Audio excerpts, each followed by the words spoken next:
Halo, apa kabar semua? Saya doakan semoga dalam keadaan baik-baik aja dan selalu dimudahkan rezekinya. Yang punya hutang, semoga dilunaskan hutangnya. Yang belum punya jodoh, yang sabar ya. Cie. Baiklah, kali ini saya akan menceritakan sebuah film yang diadaptasi dari sebuah buku berjudul Victoria and Abdul, karya Sarbani Basu. Dalam film ini menceritakan tentang kisah persahabatan Ratu Victoria dari Inggris dengan seorang pemuda bernama Abdul Karim yang berasal dari Agra, India. Film ini bersetting di zaman baheula banget ketika Inggris masih menjajah India. Abdul berhasil mengubah pandangan Ratu Victoria terhadap kehidupan masa tuanya yang kesepian setelah suaminya Pangeran Albert meninggal dunia. Seiring berjalannya waktu menjadikan kedekatan antara mereka menimbulkan kontroversi bagi anggota rumah tangga kerajaan karena dinilai aneh dan mencurigakan. Dan hebatnya ini bukanlah kisah fiksi, melainkan sebuah kisah nyata berdasar pada jurnal yang ditemukan setelah 100 tahun kematian Ratu Victoria di tahun 1901. Yuk langsung aja kita ke ceritanya.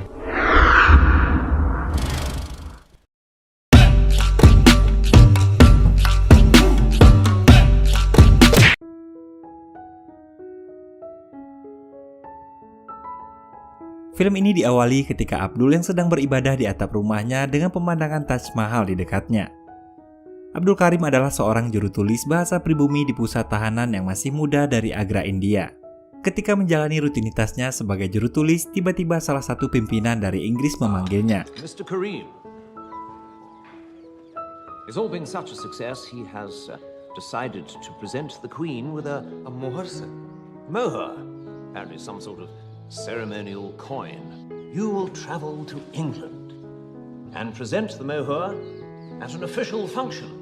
Kemudian Abdul ditugaskan ke Britania Raya untuk menghadiri acara perayaan 50 tahun kepemimpinan Ratu Victoria pada tahun 1887. Dan di sana juga dia akan mewakili India untuk memberikan hadiah pada Ratu Victoria berupa mohur, sebuah koin emas yang telah dicetak sebagai tanda penghargaan dari India, yang saat itu diperintah oleh Britania Raya.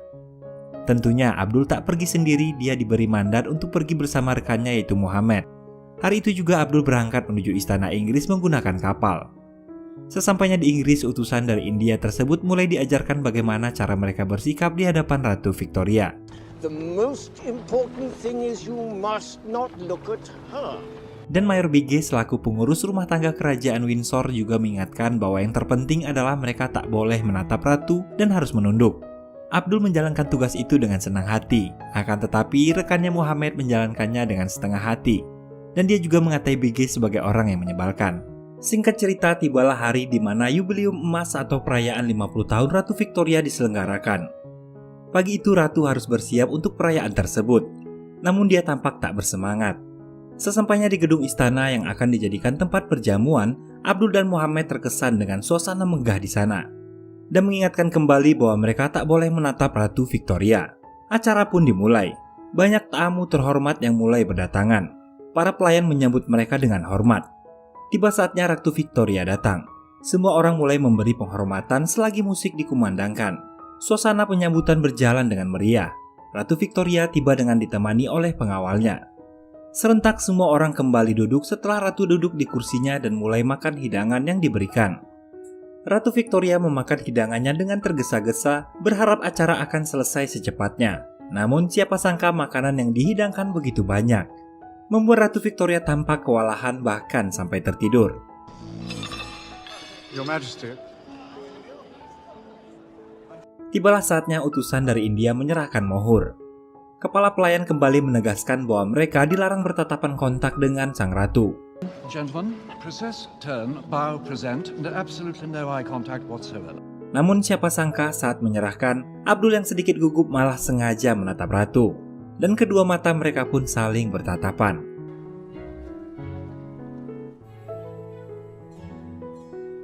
Dari kejadian itulah ratu mulai memperhatikan Abdul yang gagah berani dan tampan. Keesokan harinya Henry, seorang kepala rumah tangga kerajaan, membacakan jadwal harian ratu. Namun ratu tampak bosan mendengar jadwalnya yang begitu padat sembari memakan sarapannya. Saat Henry menanyakan apakah ratu menyukai mohur yang dibawa dari India, dia malah menjawab bahwa pria yang membawa nampan itu sangat tampan. I thought the tall one was terribly handsome. Akhirnya ratu memutuskan untuk tak memulangkan utusan dari India tersebut. Hampir saja Mayor Bige tak bisa bertemu dengan Abdul dan Muhammad karena mereka tengah bersiap pulang dan akan naik kereta kuda mereka. Mayor Bige memerintahkan keduanya untuk menjadi pelayan dalam acara perjamuan ratu. Dalam acara itu, Abdul dan Muhammad ditugaskan untuk mengantar puding ke meja makanan perjamuan. Seharusnya mereka dilarang berbicara. Namun Abdul sangat gugup dan mengatakan, Really, Your Majesty.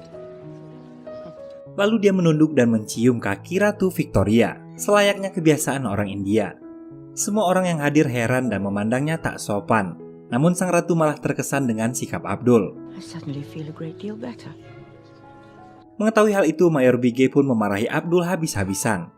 Namun tiba-tiba Henry datang dan mengatakan bahwa ratu ingin menjadikan Abdul dan Muhammad sebagai pelayan pribadi hingga acara yubileum emas berakhir. Her personal footman for the rest of the Jubilee. Keesokan harinya mereka dipanggil untuk melayani Ratu Victoria. Tetapi saat sampai di ruangan ratu, hanya Abdullah yang dipersilahkan masuk sementara Muhammad menunggu di luar pintu. Di ruang itu hanya ada Abdul dan Ratu Victoria, sedangkan staf lainnya menguping di luar ruangan. Abdul melayani Ratu dengan senang hati, sembari Ratu menulis tanpa ditanya. Abdul mengatakan bahwa dia juga menulis di India, tepatnya sebagai juru tulis di tahanan pusat Agra. Abdul juga bercerita bahwa yang memiliki karpet yang dibawa ke Inggris adalah dirinya. I was the one who chose your carpets. Dia mengatakan bahwa karpet yang dipilihnya sangat bagus, baik kualitas maupun arti dari seni yang digambar di karpetnya. Ratu mulai terkesan dengan sikap Abdul yang ramah. Sementara itu, Muhammad tak tahan berada di sana dan dia ingin segera pulang. A nicey crap and let's get the hell out of here. Agreed? I promise. Good night. Dia juga mengeluhkan sikap Abdul karena seharusnya mereka sudah pulang ke India jika Abdul tak bertindak ramah. Namun Abdul justru sangat senang, suatu kehormatan baginya bisa melayani sang ratu. Suatu hari Abdul bercerita tentang Taj Mahal, menjelaskan bahwa Taj Mahal adalah bangunan terindah di India yang memiliki arti sangat mendalam yang dibangun oleh Shah Jahan untuk mengenang salah satu istrinya yang telah meninggal. Marvelous building in the entire world, Your Majesty. It was built by Shah Jahan to remember his dead wife. Abdul yang selalu bercerita dengan gembira membuat ratu terkesan dan selalu menanggapinya. Namun orang-orang di kediaman istana mulai khawatir. Mereka tak terima bahwa orang India menjadi pelayan ratu. Saat Ratu dan Abdul berjalan-jalan di taman istana, Ratu mengatakan bahwa dia dilarang untuk pergi kemana-mana. Oh, I can never go there. I am forbidden. Forbidden? They fear I would be assassinated. Karena para pelayan takut akan ada yang membunuhnya jika dia pergi keluar. Menanggapi cerita itu, Abdul malah menceritakan keindahan dunia luar dan enaknya buah mangga dari India. What is mango? Mango is the queen of fruit. Yang membuat Ratu penasaran untuk mencobanya, kemudian meminta Henry untuk segera menyiapkannya. Setelah itu Ratu juga ingin sarapan di sebuah lahan milik Balmoral di Skotlandia. Akan tetapi saat mereka tiba di sana, udara sangat dingin yang membuat para pelayannya kedinginan. Karena cuaca yang terlihat mendung sedari awal, akhirnya mereka memutuskan untuk pulang kembali ke istana. Hari berikutnya Ratu meminta Abdul untuk mengajarkannya bahasa India. I want you to teach me Indian. Indian? Why would you like to learn Hindi, Your Majesty? Well, I am Empress of India. Kemudian Abdul menyarankan agar Yang Mulia belajar bahasa Urdu, karena bahasa Urdu memiliki derajat paling tinggi dari bahasa India lainnya. Staf di luar pun terkejut mengetahui Ratu ingin belajar bahasa India. He's teaching her Hindu. Oh my goodness me. Terlebih Urdu adalah versi muslimnya. Ratu sangat senang belajar bahasa Urdu, akan tetapi staf lain mulai khawatir dan hanya bisa menguping melalui pintu. Hingga suatu hari Pangeran Edward ke-7 yang kerap disapa Bertie oleh sang ratu telah pulang dari perjalanan panjangnya. Dia terkejut mengetahui ibunya belajar bahasa Urdu dengan seorang pelayan dari India. Saat ratu membuka pintu kantornya, Bertie menentang perbuatan ibunya. You spying on me? Were you learning Urdu? Yes, I was, as a matter of fact. But in front of the entire household. Kemudian ratu marah dan kecewa melihat sikap Bertie. Ratu pun pergi meninggalkannya dan para staf lainnya. Ratu pergi ke Gelasati Seal bersama Abdul. Di sana Ratu mengatakan bahwa dia muak melihat bangsawan istana yang menjilat ke sana kemari guna mengincar kekuasaan. They don't understand anything. These stupid aristocratic fools toadying around, jockeying for position. They couldn't bear me bringing dear John Brown here. Ratu begitu kesepian setelah Pangeran Albert meninggal. Dia juga mengatakan bahwa semua orang juga menentang sang ratu saat dia memiliki John Brown sebagai pelayan kesayangannya. Abdul menghiburnya dan mulai mengenalkan ayat-ayat Al-Quran pada sang ratu. Abdul mengatakan bahwa dia adalah seorang hafiz dan semua kalimat yang berasal dari Al-Quran menjadikan Ratu Victoria terkesan. In the Quran it says, we are here for the good of others. I'm a hafiz. I know the Quran by heart. By heart, isn't it very long? 114 surahs. I am a Muslim, Your Majesty. I learned the Quran from my father. He's my munshi. Dari sinilah Ratu juga mulai belajar Al-Quran. Ratu Victoria lalu mengangkat Abdul menjadi munsinya, yaitu berarti guru, yang mengajarinya bahasa Urdu dan Al-Quran sekaligus. Seharusnya hal itu tak dibenarkan, karena saat itu sang ratu adalah kepala gereja sekaligus simbol bagi Britania Raya dan akan menimbulkan kontroversi bagi wilayah jajahannya. Para staf semakin resah dengan tingkah ratu yang semakin egois. Namun mereka tak bisa berbuat banyak untuk menghentikan keinginan ratu. Pangeran Bertie menentang bahwa dua orang India ini diperlakukan sebagai anggota rumah tangga kerajaan. Was absolutely scandalized, sitting next to a servant, and a Hindu to boot. Mason is a servant no longer. He's to be given a staff of his own. So you're treating him like a member of the family. No, I like Abdul. You can't take a Muslim to Florence. I can take a Muslim wherever I like. Namun ibunya tetap mengatakan bahwa Abdul telah diangkat sebagai munsinya dan memiliki staf pribadinya yaitu Muhammad. Suatu hari saat dalam perjalanan ke Florence, Ratu memberinya sebuah hadiah berupa leontin yang berhiaskan foto Ratu di dalamnya sebagai hadiah untuk Abdul. I have something for you. It is a locket. How can I ever thank you, Your Majesty? Sebuah kehormatan bagi Abdul menerima hadiah tersebut. Saat berkeliling halaman gereja, Abdul menceritakan bahwa para raja di India juga memiliki ruangan besar untuk menyimpan sebuah karya seni yang diberi nama durbar. Mendengar itu, Ratu Victoria ingin membangun durbarnya sendiri. Dia mengerahkan staf kerajaan untuk menyiapkan durbar agar bisa menyimpan karya seni di sana. Well, I am the Empress of India. I should have a durbar room. That's a wonderful idea, Your Majesty. Suatu malam selesai perjamuan, Abdul mengatakan bahwa Ratu adalah orang yang spesial baginya. You are the most special person in my whole life. You are the Queen of England. Bahkan lebih spesial dari sang istri. Even more special than my wife. Mendengar bahwa Abdul telah menikah, Ratu Victoria pun terkejut kemudian menyuruh Abdul untuk segera pulang ke India dan menjemput istrinya. You are married? Why didn't you tell me you were married? You must return to India immediately and bring her back at once. Singkat cerita, Abdul pun kembali. Namun bukan hanya istri, dia juga membawa ibu mertua serta seorang pelayan kecil bersamanya. Dari kejauhan terlihat istri dan mertuanya mengenakan burka hitam, dan terlihat juga seisi kerajaan dan para bangsawan semakin khawatir. Namun berbeda dengan sang ratu, dia menganggap penampilan mereka begitu menawan karena membuatnya lebih terlihat bermartabat. Ratu yang tak sabar ingin menemui Abdul dan istrinya kemudian mendatangi kediaman Abdul beserta para pelayan. Pertemuan itu membuat seluruh anggota kerajaan semakin muak dan menganggap semua ini terlalu berlebihan karena mengundang terlalu banyak orang India di antara mereka. Children, Ponsonby, you will have to do something. Saat akan pulang, Ratu Victoria yang penasaran melihat wajah istri Abdul kemudian meminta izin untuk membuka cadarnya. Dan Abdul pun mempersilahkannya. What does she look like behind her veil? You must see her.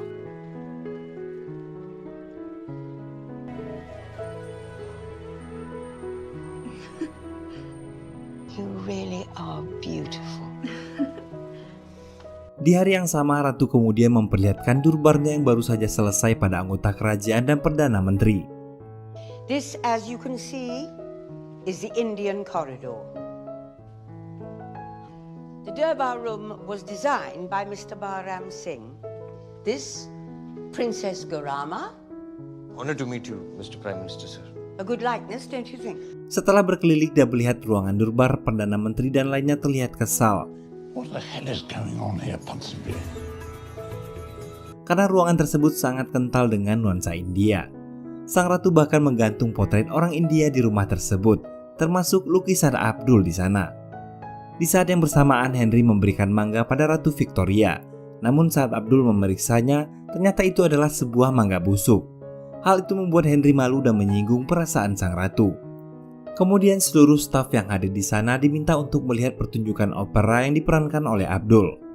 Namun hal itu justru membuat staf kerajaan semakin bertambah kesal karena yang menjadi pemeran pelayan dalam opera itu adalah anak dan menantu dari sang ratu. A line has definitively been crossed. Never been so humiliated in my entire life. Bertie. Actually, I'm rather enjoying it. Saat acara berakhir, Perdana Menteri memerintahkan Henry untuk segera menyingkirkan Abdul dengan segala cara atau dia akan dipecat. I want this whole sodding mess knocked on the head, or you're finished. Lalu Henry dan staf istana lainnya mulai menghasut Ratu Victoria agar dapat merusak hubungannya dengan Abdul. The Prime Minister was concerned that it might be sending the wrong. Kemudian Ratu Victoria bercerita pada staf istana dan para bangsawan tentang pemberontakan India yang diceritakan oleh Abdul. Namun cerita itu seolah mempermalukan Ratu ketika seseorang menyangkal dan mengatakan bahwa yang melakukan pemberontakan adalah orang Muslim India itu sendiri. Seketika itu kepercayaan sang Ratu pada Abdul mulai terguncang. Ratu merasa dikhianati, lalu menyuruh Abdul untuk pulang ke negaranya. Abdul, I thought you were outstanding as the Sultan of Perth. You've hurt my feelings very much indeed. I'm deeply sorry. But I'm afraid you have to go home. Thank you for everything you've done for me.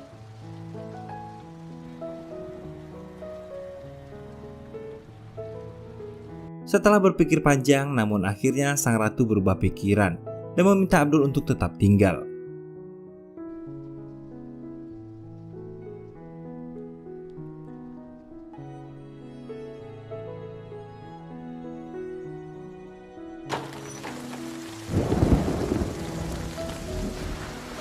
It is unconscionable that as my munshi you should have lied to me in any way, not to recognize the considerable kindness and devotion you have shown.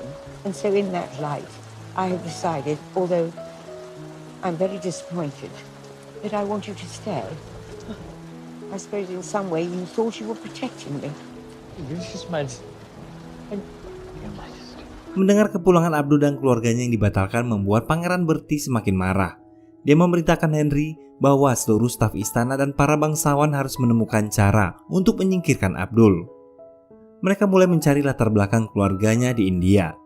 Di sisi lain, kesehatan Muhammad sahabat Abdul mulai menurun drastis karena penyakit yang dimilikinya dan perbedaan musim antara India dan Inggris yang membuatnya sering sakit-sakitan. Kepala rumah tangga, Henry dan Pangeran Bertie mencoba untuk mengambil keuntungan atas situasi ini dan bermaksud mencari informasi lebih dalam tentang latar belakang Abdul darinya.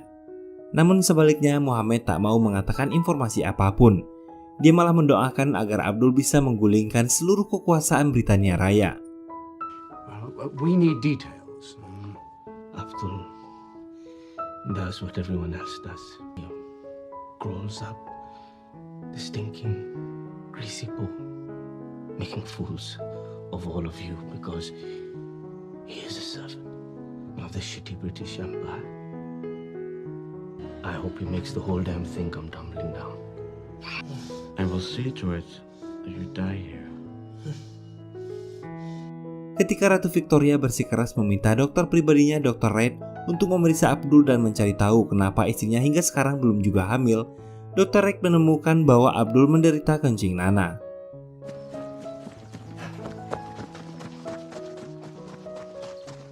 Mother, we have to see you. Mother, we come with the very important news of a highly personal matter. I'm afraid our news concerns the Munshi. We have proof beyond any doubt that Abdul Karim is a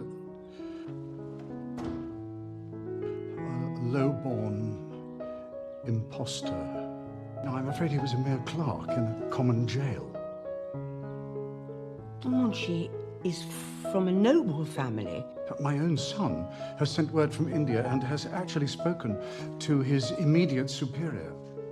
Abdul and his father are completely common. Sementara itu, setelah semua informasi tentang Abdul terkumpul, Mereka memberitahu Ratu Victoria dengan dokumen yang menunjukkan bahwa keluarganya sangat sederhana dan miskin daripada yang pernah dia ceritakan.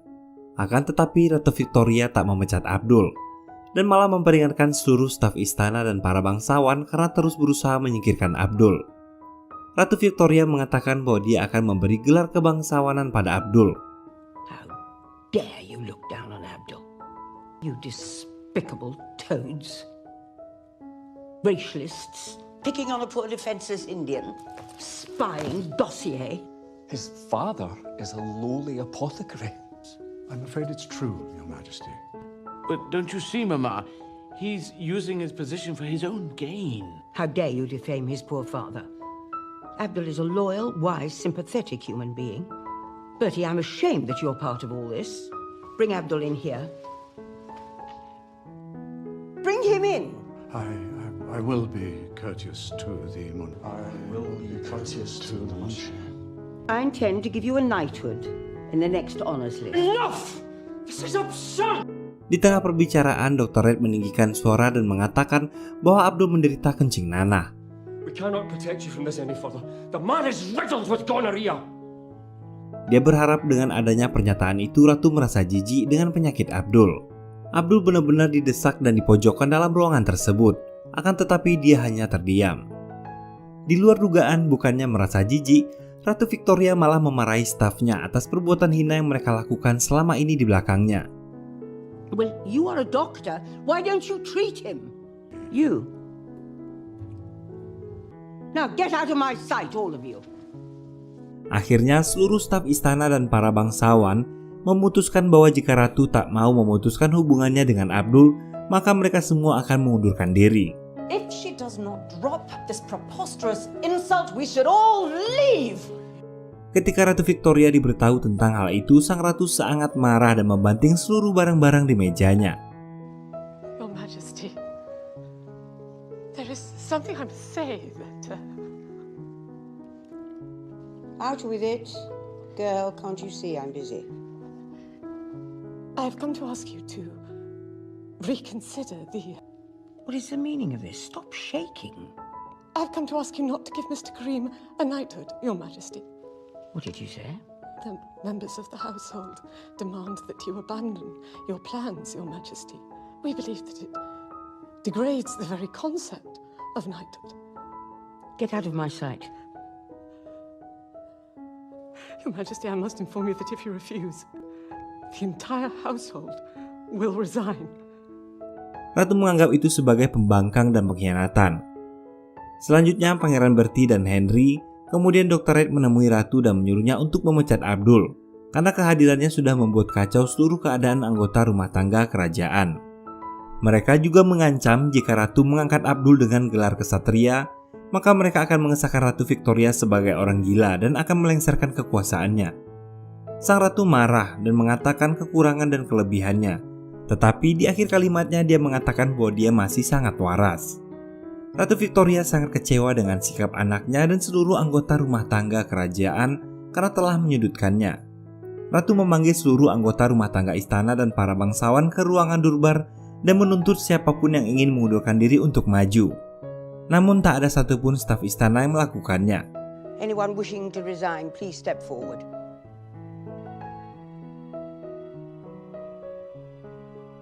Ratu Victoria memberitahu mereka bahwa dia telah memutuskan untuk tak jadi mengangkat Abdul sebagai seorang kesatria. Akan tetapi dia akan memasukkan Abdul dalam daftar kehormatan berikutnya sebagai Komandan Royal Victorian Order. Saat berjalan keluar ruangan, penyakitnya tiba-tiba kambuh. Ratu Victoria pun terjatuh. Your Majesty. Your Majesty. Tak lama kemudian, teman Abdul, Muhammad pun meninggal dunia karena dia sudah tak bisa bertahan melawan penyakitnya. I think it's time you went home, Abdul. I've been short-sighted and selfish. It's not safe here. The vultures are already circling. Sepulang dari pemakaman, Ratu Victoria meminta Abdul untuk kembali ke India ketika sang ratu masih bisa memberikan perlindungan padanya. Sang ratu memperingatkan Abdul bahwa ketika sang ratu meninggal, para bangsawan akan menyalahkan Abdul. Namun karena rasa sayangnya yang begitu besar pada sang ratu, Abdul pun menolaknya. This is my home. And as long as I shall live, I shall be by your side. And I will never leave you. You are a fool. Abdul menegaskan bahwa dia akan tetap bersama Ratu Victoria hingga akhir hayatnya. Dalam film ini diperlihatkan bahwa saat upacara pemberian gelar, Ratu menggunakan jubah kehormatannya dan terlihat sangat berwibawa dan bijaksana. Semakin hari kesehatan Ratu semakin menurun. Dia hanya bisa terbaring di tempat tidurnya. Semua anggota penting rumah tangga kerajaan dan Pangeran Bertie merasa sangat sedih melihat Ratu yang sudah tak memiliki harapan hidup. Pada tahun 1901, Ratu Victoria terlihat sangat lemah dan rapuh. Anak-anak dan cucunya berkumpul mengiringi kepergiannya. Akan tetapi Ratu Victoria tetap mengharapkan kehadiran Abdul di sisinya. Abdul menemani sang ratu dan membimbing kepergian sang ratu. Hingga akhirnya Ratu mengucap Alhamdulillah dan mengembuskan nafas terakhirnya. Alhamdulillah.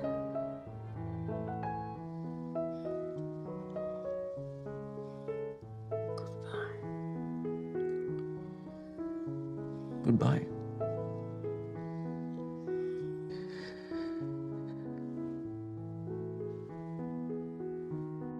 Suasana berkabung memenuhi kerajaan Britania Raya hari itu.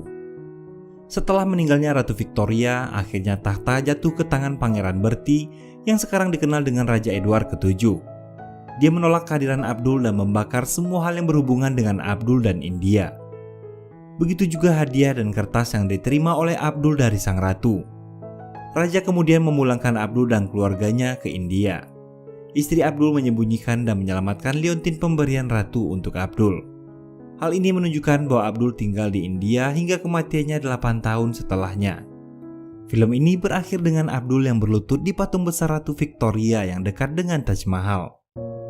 Berbicara dengannya dan mencium kakinya dengan rasa hormat. Dan film pun selesai. Terima kasih buat yang udah nonton video ini, dan kalau ada film-film menarik yang bisa kita sharing, jangan ragu-ragu buat komen di bawah. Dan mohon maaf jika ada kekurangan dalam alur cerita film kali ini. Bagi yang suka dengan video ini silahkan klik tombol like-nya, dan jika suka dengan video-video di channel ini, jangan ragu-ragu buat subscribe aja. Bagi yang udah, Mimin ucapkan beribu terima kasih. Baiklah, akhir kata Mimin pamit undur diri, sampai jumpa lagi di konten alur cerita film menarik lainnya. Assalamualaikum warahmatullahi wabarakatuh. Bye-bye.